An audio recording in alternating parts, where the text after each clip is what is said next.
My name is Dixie Ford, and I have 4 kids. I've decided, thank you. Wow, that's the first. I've decided that is how I should start introducing myself to people because it just explains so much, right? Bad hair day, 4 kids. Messy house, 4 kids. Van looks like a bomb went off, 4 kids. Maybe it's because I have a pile of kids. I was recently asked to consider what I think the hardest part of motherhood is. And I didn't have to think about it for very long. It took me about half a second. And it really has nothing to do with how many children I have, because I felt like this from day one with baby one. For me, and actually for a lot of moms that I know, the hardest part of motherhood is that terrifying, life-draining voice that never goes away in the back of my mind that says to me over and over again, you are not enough. For a lot of moms that I know, myself included, we feel responsible for meeting all the needs of our children. Physical, spiritual, social, mental, emotional, all of it. We're responsible for playing with them, of course, and we want to. We're responsible for making sure they have happy, well-rounded childhoods full of good memories that we make together that includes glitter and maybe slime making. We're responsible for making sure that they get these wonderful educations and that they're ready for adulthood. We're responsible for making sure they have just the right amount of extracurricular activities. We're responsible for making sure they have the right friends and that they eat the right foods. And if we're Christian moms, we're responsible for making sure they know everything they need to know about God. I mean, the pressure is on. And we want to do these things well. In fact, we'd like to do these things perfectly. So we push through exhaustion. We push through that feeling of being overwhelmed.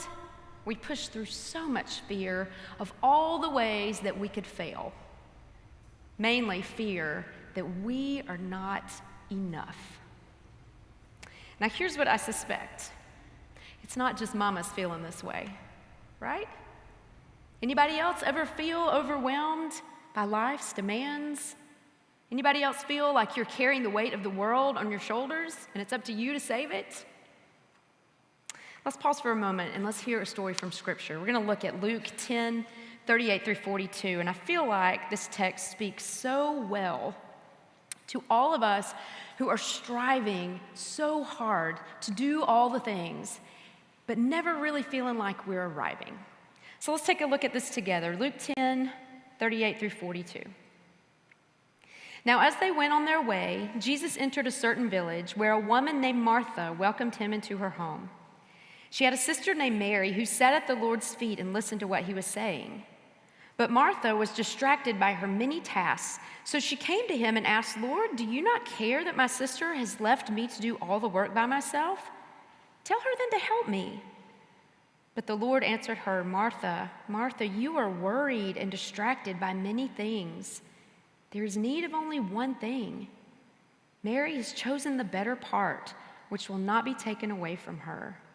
The word of God for the people of God. Thanks be to God. When our oldest child, Allie, who turns 15 next week, blows my mind, when she was a baby, Scott and I read a couple of books that challenged the way we thought about Christian living. And so we decided to experiment a little bit with simplifying our lives and with trying to build intentional Christian community. And so as part of this experiment, we invited another young family to live in our home with us. I know what you're thinking, and you're right. It was hard. Added to the challenge is that a couple of months into this experiment, we find out we're expecting baby number 2. So Allie is 8 months old, and Amber's on the way. So I'm going to blame that for the fact that just about every part of the situation started getting on my last nerve. It really wasn't anybody's fault. It was just the state that I was in. Now, this other family, they already had 2 kids. They had a little boy, 4 years old, and they had a baby that was Allie's age. Keep in mind, we only had the one, and I was not working outside the home, so when my baby slept, I slept. So I had no idea how it was to parent two little kids, and I just found myself annoyed when this other mom kept saying over and over again with desperation in her voice, "I'm only one person. I'm only one person." Now, you should know I have repented of any judgment I had toward that mom because I have said the same thing a billion times since then. And we hear this cry in Martha in this story.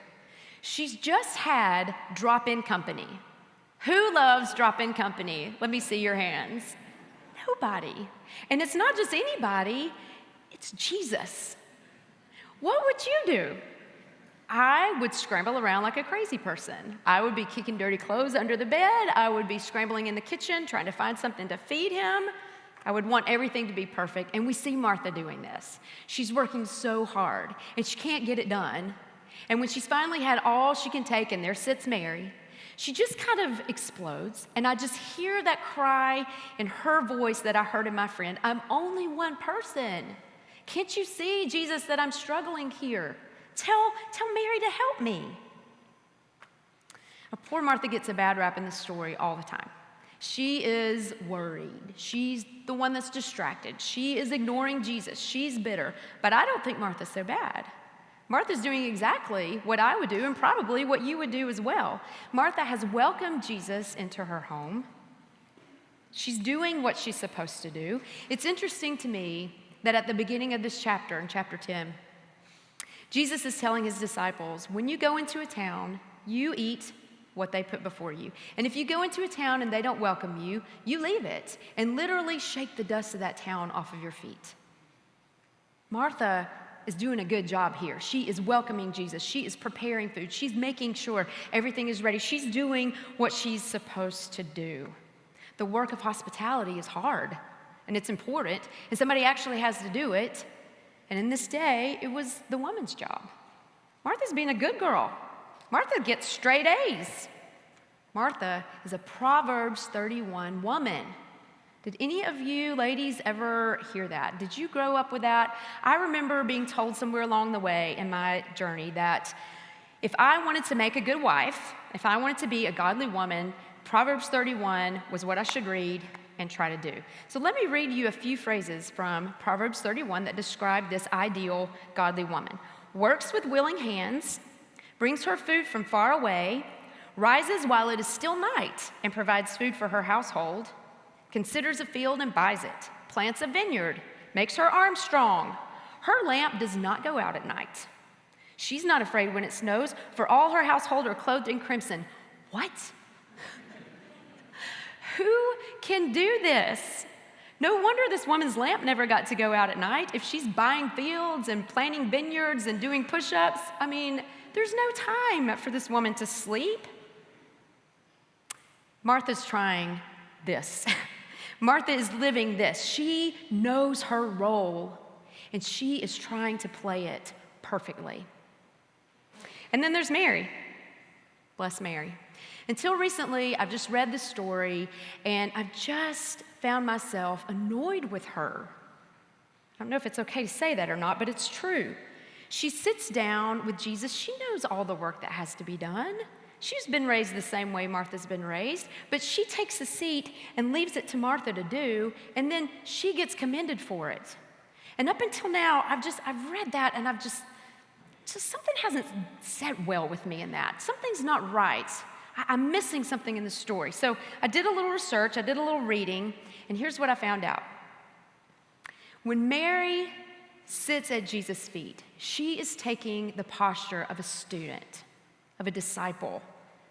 In this day, this is what disciples did. They followed their teacher, they sat at his feet to listen to him, to discuss, to learn. And the goal was that they would learn everything they could from their teacher, and then they would become like him. Okay, but here's the thing. This job, this posture of being a disciple, being a student, this was an option for men. Mary, what are you doing? That's not your place. When Mary steps away from the work that she is supposed to do and takes a seat at Jesus' feet, it's not just surprising, it's scandalous. It's an incredible act of faith. Mary is claiming an identity she's not allowed to have. I recently got a new Bible story book for young children. It's called The Tiny Truths Bible. I love it. And one of the stories in it is a story of Jesus welcoming the children that the disciples were shooing away because, Jesus is too important and busy to deal with them. But he says, no, let them come. And he opens up his arms to them. And I love the way the Bible, this particular Bible storybook, describes the children's reactions. It says, the children ran to Jesus, and then in parentheses, they knew what they were made for. I love that. They knew what they were made for.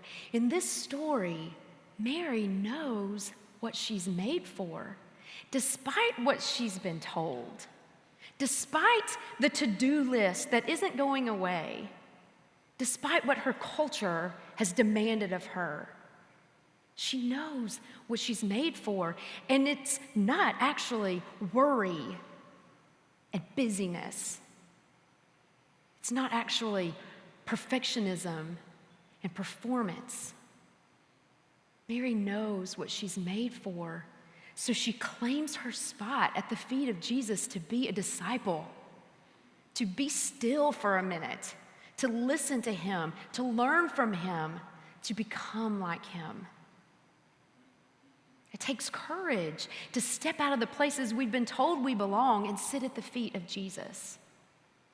It takes faith to step away from the struggle of trying to do all the things and trying to do them right and find space to be still and listen and grow and learn.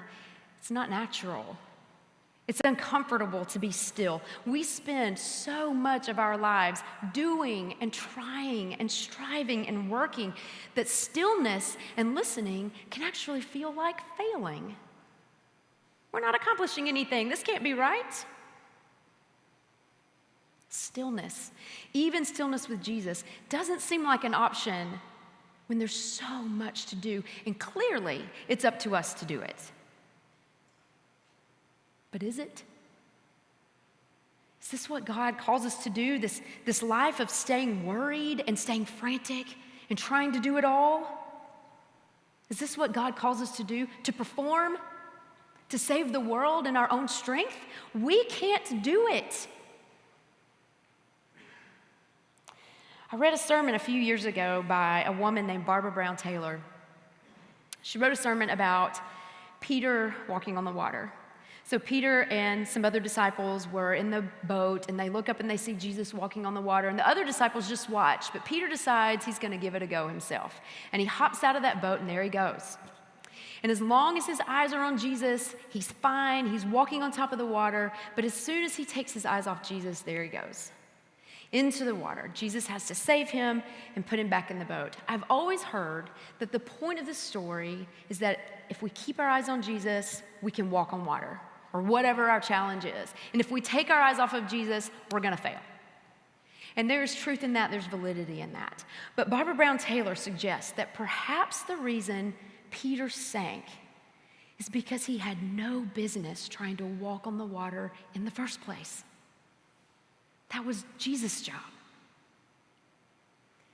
If I ever meet Barbara, I am going to give her the biggest hug because I can't walk on water.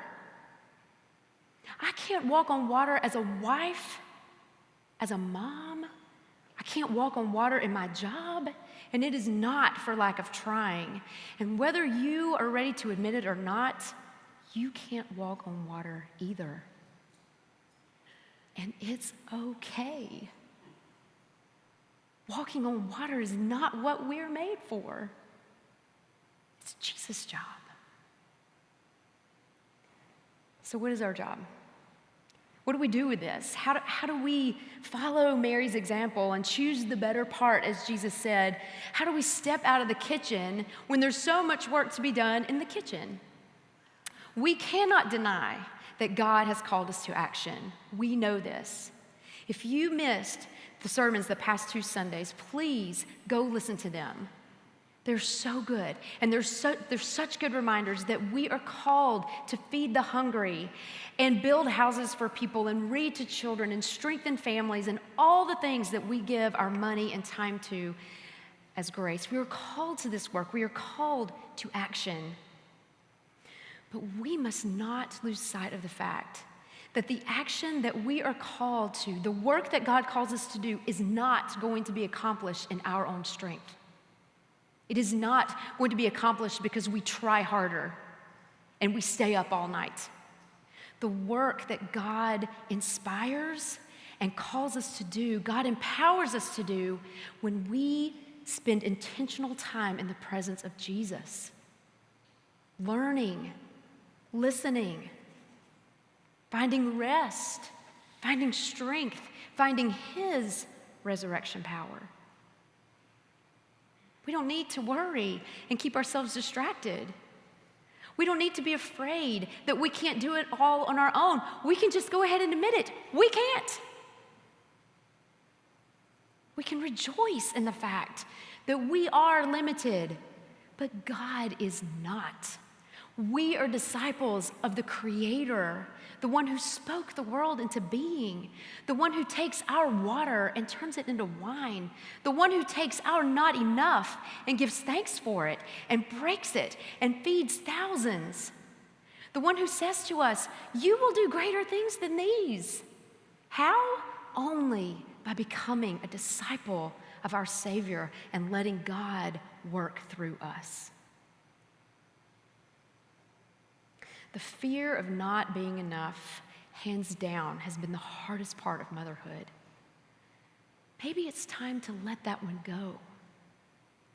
Maybe it's time to let go of that fear and fully embrace what I think the best part of motherhood is, and that is this little thing called unconditional love. Love that sees another person not for who they wish they were or who they're trying to be, but just for who they are, and loves them completely. One of my friends who's just become a mom of twin baby boys, she described her love for her babies like this. She said, "My heart is beating outside of my chest in 2 sets of footy pajamas." Isn't that the sweetest thing you've ever heard? Love that ends with joy and snuggles and peace despite the failures of the day. What a revelation to realize that this kind of love that mamas have for their babies is the kind of love that God has for us. But you know what? We'll miss that if we're distracted and worried and afraid all the time. It's not just God's strength for the work that we'll miss. We'll miss God's mothering, unconditional love for us that is not based on our performance. Children of God, are you worried? Are you up at night? Are you afraid that you're not enough? Are you distracted by many things? Because it turns out there's only one thing that we need. Mary was right. Come out of the kitchen and take your spot. Know what you are made for.